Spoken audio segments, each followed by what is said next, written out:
Hello दोस्तों, स्वागत है आपका हमारे चैनल चैंपियन जैद पर। मैं हूं आपका दोस्त मोहम्मद जैद। और दोस्तों, आज हम लोग 11th चैप्टर कृषक गान का पूरा स्वाध्याय कृति करने वाले हैं और ये पहली इकाई का लास्ट चैप्टर है। तो मैंने एक ही दिन में 10-10 चैप्टर्स आप लोगों के लिए पेश कर दिए और मुझे पक्का यकीन है कि मैं परसों तक पूरा स्वाध्याय कृति ख़त्म कर दूँगा। तो जुड़े रहे बस चैनल से। शब्द संसार से शुरुआत करते हैं। मधुमास का मतलब होता है वसंत ऋतु। सृजक का मतलब होता है रचना करने वाला, मतलब कि ईश्वर। मनुजता मतलब होता है मनुष्यता, इंसानियत। पालित मतलब होता है पाला हुआ, जिसको हम लोगों ने पाला है, आश्रय दिया है। ऊसर मतलब होता है बंजर, जिस पे कोई भी अनाज ना उगे। उर्वरा मतलब उपजाऊ भूमि, जहाँ पे सब कुछ उगे। घोंसला मतलब नीड़, मतलब घोंसला। घोंसला नीड़ आप लोग जानते होंगे, उसका एक घर। तो नीड़ मतलब एक घर, आप लोग समझ सकते हैं। तो चलिए स्वाध्याय कृति शुरू करते हैं। तो स्वाध्याय कृति में सबसे पहला संजाल पूर्ण कीजिए कवि की चाह। तो कवि की क्या क्या चाह है पोयम में, वो हम लोग पूर्ण करते हैं। आइए देखते हैं। तो कवि की सबसे पहली डिमांड है कृषक के लिए एक नवीन सृष्टि का निर्माण करना। दूसरा, जितने भी सुर असुर हैं सबको छोड़कर सिर्फ कृषक का ध्यान करना, क्योंकि भाई आपको पाल तो वही रहा है इस समय धरती पे। ऊपर से भले भगवान मदद कर रहे हैं, सुर मदद कर रहे हैं, बट आप लोगों को पाल कौन रहा है, अन्न कौन पहुंचा रहा है आप तक? ये कृषक ही ना। तो उनको कुछ समय के लिए छोड़कर कृषक का ध्यान करना। कृषक की संतोष की भावना और अभिमान पर मान करना।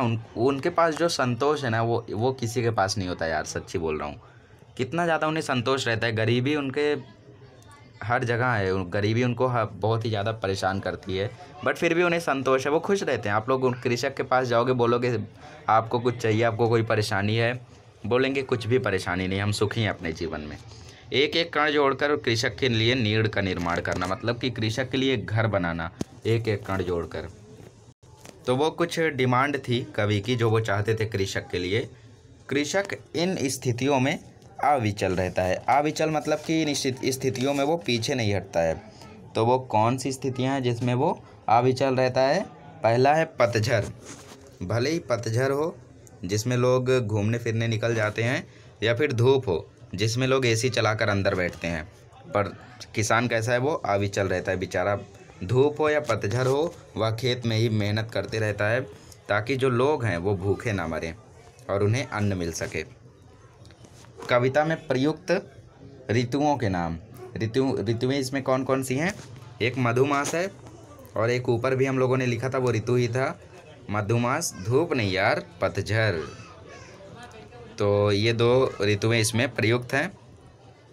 अब आज उस पर मान कर लूँ, मतलब आप लोगों को इसमें क्या लिखना है कि आप लोगों को कौन सा इसमें भाव दिखता है। तो सबसे पहले में आप लोगों को अभिमान दिखेगा, अगर आप लोग देख सकोगे तो।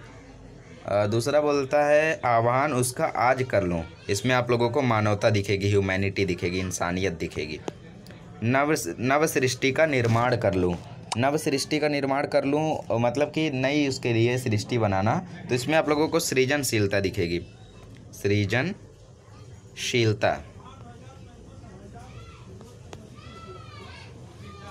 और आज उसका ध्यान कर लूँ, आज उसका ध्यान कर लूँ में आप लोगों को सम्मान दिखेगा, आदर दिखेगा, सत्कार दिखेगा। कविता में आए इन शब्द के लिए प्रयुक्त शब्द लिखिए, मतलब कि कविता में इन शब्दों की जगह कोई और शब्द आए हैं, उनको आप लोग को यहाँ पे लिखना है। तो सबसे पहला है निर्माता। निर्माता मतलब जो निर्माण करता है, ईश्वर। उसकी जगह पे कौन सा इसमें शब्द आया हुआ है? इसमें आप लोगों को आया है सृजक। और फिर दूसरा हम लोगों का बोला है शरीर। शरीर की जगह आया है आप लोगों का तन। राक्षस, राक्षस की जगह पे आया आप लोगों का असुर। मानव, मानव की जगह पे मनुज। तो ये कुछ चीज़ें थी जो आप लोगों को चैप्टर में दी गई हैं असली शब्दों की जगह पे।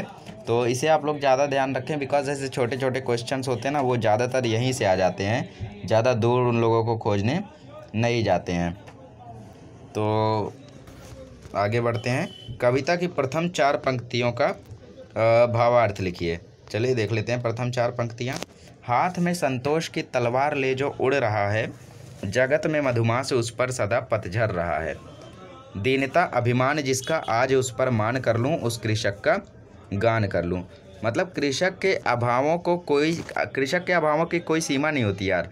उसको बहुत सारे दुख दर्द होते हैं, परंतु उसके पास संतोष रूपी धन है, उसके पास संतोष है, उसको संतुष्टि है। कोई भी कंडीशन हो वो संतुष्ट रहता है, उसको कोई प्रॉब्लम नहीं होती है। वह उसी संतोष के सहारे अपना जीवन गुजारता है, व्यतीत कर रहा है। पूरे संसार में कैसा भी वसंत आए, कृषक के जीवन में सदैव पतझड़ ही रहता है। मतलब कि संसार में धूप आए, बारिश आए, वसंत आए, कुछ भी ऋतु हो, पर उस पर तो सदा पतझड़ रहता है। पतझड़ बोले तो दुखों की बारिश। अर्थात ऋतुएं बदलती हैं, लोगों की परिस्थितियां बदलती हैं, परंतु कृषक के भाग्य में अभाव ही अभाव है। सिर्फ उसके जीवन में दुख ही दुख है, परंतु फिर भी उसको संतोष रहता है। ऐसी दयनीय स्थिति के बावजूद उसे किसी में कुछ मांगना अच्छा नहीं लगता। मतलब कि ऐसी स्थिति है उसके पास, बट फिर भी वो डिमांड नहीं करता है कि हमें ये चाहिए, हमें वो चाहिए, हमें आपसे ये चाहिए। तो ऐसा जो उसका दीनता अभिमान है, आज उस पर कवि क्या करना चाहते हैं, उस पर वो मान करना चाहते हैं। वह कृषक के लिए एक गीत गाना चाहते हैं। तो जो कवि हैं उनको कृषक पर नाज है, बहुत ही ज़्यादा उनको गर्व है ऐसे कृषक पर जो कुछ डिमांड नहीं करता। आज लोग अपनी हक के लिए लड़ाई करते हैं, बट कृषक चुपचाप अपना काम करते रहता है। इसी के वजह से हमारा देश अच्छे से चल रहा है। तो ये था कृषक गान का कुछ भावार्थ। अगला क्वेश्चन देखते हैं। अगला क्वेश्चन तो है कि निम्न मुद्दों के आधार पर पद्य विश्लेषण कीजिए।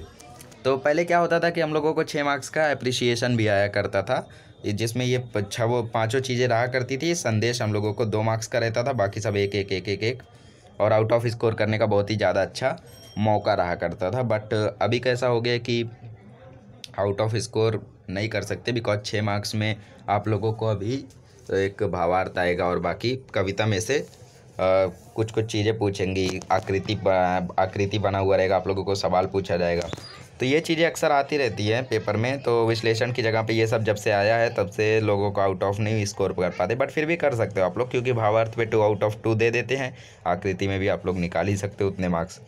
तो अभी तो पद्य विश्लेषण नहीं रहा है, तो इसलिए मैं ये चीज़ें नहीं बता रहा हूँ। तो ये चीज़ें मैं स्किप कर रहा हूँ बिकॉज अभी ये नहीं रही है। और पैटर्न में 6 मार्क्स का 2 पोयम आएगा। 2 पोयम आप लोगों को विश्लेषण करना रहेगा। तो दोस्तों पहली इकाई आज हम लोगों की कंप्लीट हो गई है हिंदी की। नेक्स्ट लेक्चर में मिलेंगे तो हम लोग दूसरी इकाई शुरू करेंगे, बरसही जलद से। बहुत ही इंपॉर्टेंट वो पोयम है। और गिरधर गोपाल, ये 2 पोयम बहुत ही ज़्यादा इंपॉर्टेंट है। लास्ट ईयर भी 70% चांसेस थे दोनों में से एक पोयम आने का, बट चूँकि पेपर को ईजी बनाना था सो दे हैव रिमूव्ड ऑल दो चैप्टर्स।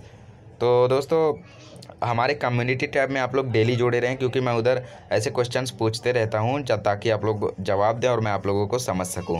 तो मिलते हैं नेक्स्ट लेक्चर में। नेक्स्ट लेक्चर में मैं आप लोगों को और भी अच्छी चीज़ें बताऊंगा। और क्योंकि 2 दिन में हम लोगों को ये स्वाध्याय कृति ख़त्म करनी है, तो जुड़े रहें चैनल से। बस हम मुझे सपोर्ट करते रहे दोस्तों, and I will be supporting you. Thank you.